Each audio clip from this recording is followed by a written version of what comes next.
So hi, hello everyone. I am Almera Mindaya Receipt, the last reporter, and my report or my topic is the appropriation. So before all, let's first know what is the appropriation. So, appropriation in art refers to the practice of taking elements from the existing work of art, culture, or media and using them in a new piece. This can include copying, borrowing or even recontextualizing parts of other artists' work, objects, symbols, or ideas. The artist does this to create something new or to challenge the original meaning of the borrowed elements. Ang appropriation ay isang practice na matagal nang nangyayari. Halimbawa, nung mga panahon ng mga apprentice artists, yung mga old artists na bago pa lang nag-aaral sa kanilang para mag-improve ang kanilang skills, kinukopya nila ang mga obra ng kanilang mga teachers or yung mga masters nila para matuto or para mag-improve pa ang kanilang skills. Hindi ito about stealing or misinterpreting the work, kundi para pag-aralan at pagpraktisan ng ang mga techniques.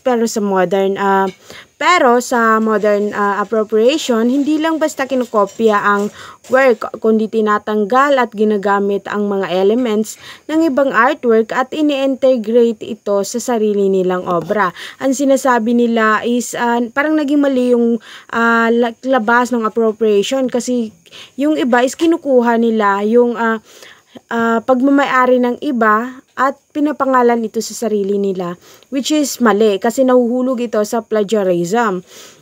Minsan, hindi ito binibigyan ng proper credit or acknowledgement sa original artist na maaari magdulot ng problema sa authorship or originality. In appropriation, the original work is often altered or integrated into a different context, giving it new meaning or perspective. This approach raises question about the originality and authorship and the ownership in art. While appropriation has been used as an artistic tool for centuries, it became more prominent in the 20th century, especially among artists who wanted to explore themes or consumerism, mass production, and the influence of media. It has been a common practice throughout history. In the past, if an apprentice painter needs to hone his skills, his craft, he would allowed to use his master's work to copy. It is as if the apprentice is trying to explore his personal application of techniques to something he is more familiar with. So, the question here is, if, for example, an artist created a painting and displayed it in a museum, who do you think owns the artwork? The artist or his intended audience? Traditionally, kapag gumagawa ang isang artist ng artwork, siya ang may-ari at ang audience ang siyang tumatanggap at nag-interpret ng meaning ng artwork.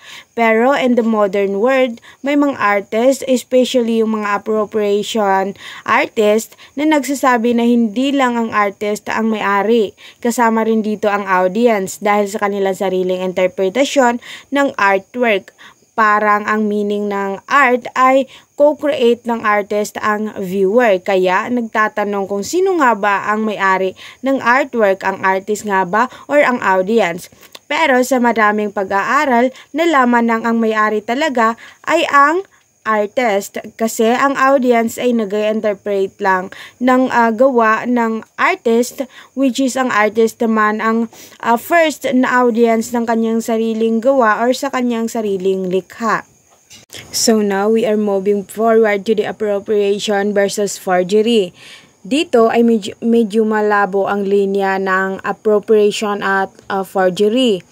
By the way, ang forgery ay tungkol sa paghuhuwara ng isang artwork at pag-claim nito bilang sarili mong gawa. For example, meron kang ginaya na asin gayang-gaya mo yung itsura ng artwork na yon, tapos ki-claim mo na sa'yo mismo yon, na hindi mo siya gi-plagiarize ganito, ganyan, na sinabi mo na sarili mo mismo itong artwork. Yun ang tinatawag nating forgery. Sa appropriation naman is ito yung kinukuha mo ang bahagi ng isang existing artwork at ginagamit ito para gumawa ng bago at unique na piece. Kaya minsan mahirap paghiwalayin ang appropriation at forgery. Sa modern times, forgery could even mean creating art na malapit sa style ng isang artist, to the point na mahirap sabihin kung ito ba ay original o copied. Sa appropriation naman is kinakopy lang yung ibang part nung artwork na yon, pero hindi mismo yung itsura ng artwork ang kinakopy. So, dahil sa pagpasok ng forgery, maraming tao ang nagtatanong kung ano nga ba ang intensyon or ang purpose ng appropriation artist. Hindi laging layunin ng appropriation artist ang mangopya or mag-plagiarize ng gawa ng iba. Kadalasan, ang intensyon nila ay para ipakita ang bagong perspective ng original artwork at magbigay ng fresh meaning sa audience. Halimbawa, yung kay Andy Warhol's Campbell's Soup Cans noong 1962, kung saan kinuha niya ang imahe ng soup can at ginawa itong art. Sa paggawa nito, in-invalidate niya ang isang everyday product na isang simbolo ng consumerism at ipinakita sa audience ang may malalim na meaning nito. Hindi lang basta pagkain, kundi isang simbolo ng mass production at branding. Ang audience ay bibigyan ng bagong pananaw sa kung paano sila tumingin sa mga commercial at sa product.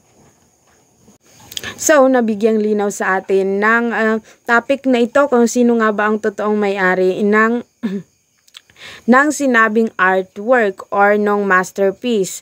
Ang artist nga ba or ang kanyang intended audience? The answer is the artist. Ang topic na ito ay tumatalakay sa relasyon ng isang artist, ang kanilang likha at ang audience.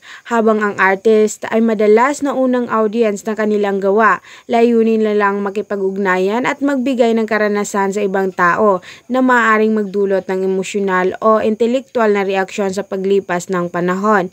Maaaring art movement ang lumitaw na naglalayong labagin ang mga traditional na norms kung saan ang mga artist ay nag-ieksperimento ng mga bagong medium at anyo ng pagpapahayag. Ang kalayaan at creativity na ito ay maaaring magdulot ng art appropriation kung saan ang mga elemento mula sa existing na mga gawa or kultura ay ginagawa minsan para magbigay ng criticize o muling pag-unawa. Gayunpaman, may mga ethical concerns sa appropriation, lalo na kapag ang mga elemento mula sa marginalized cultures ay ginagamit na walang tamang konsepto o respeto.